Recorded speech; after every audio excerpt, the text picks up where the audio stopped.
Okay, so aligning rotor valves. It's the same principles as we did with the piston valves, right? The piston needs to travel the proper amount down and the proper amount back up. Well, rotors are the same. It needs to travel the same way, but instead of going up and down, they travel back and forth. They rotate, hence the name rotor valve. So the valve inside of there isn't going up and down. It's just going back and forth in a half circle. And just like we regulated that on trumpet with felts in the top cap and then another smaller felt inside on the valve stem, this gets regulated with these bumpers here. So these are orange ones. They're not usually going to be orange, but this is my favorite material. It's silicone.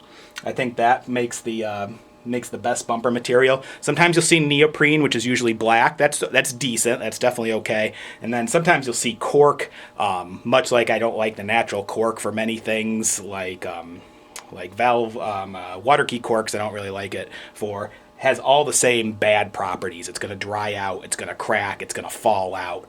Don't like it for that. Definitely prefer some kind of synthetic material. Neoprene is decent. Silicone is my favorite.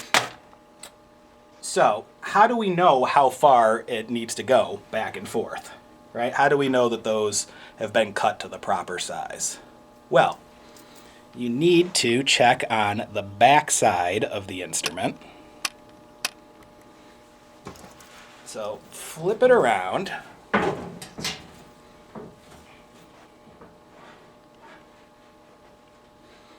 Take off the corresponding cap.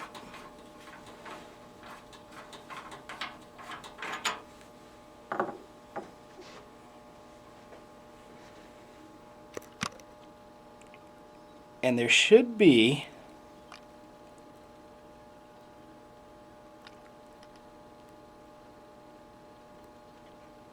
some witness marks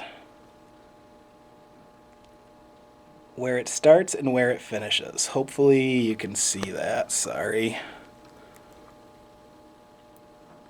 Hopefully you can see that. So it actually looks like I'm not pressing it right now. Now I'm pressing it. When I press it, that looks decently lined up. But when I'm not pressing it, that's actually off a little bit. That means that bumper is a little bit too big because it's not allowing the valve to finish rotating all the way back so that the witness marks line up.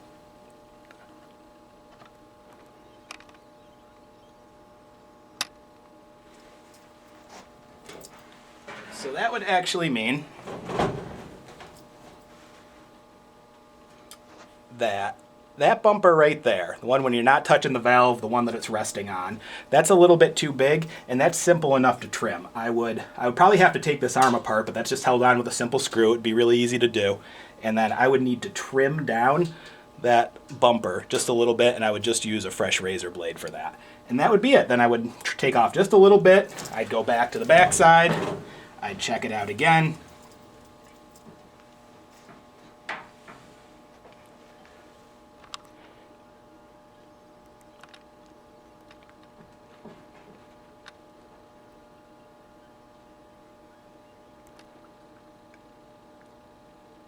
And I would just check that witness mark again, over and over again, until I got it right.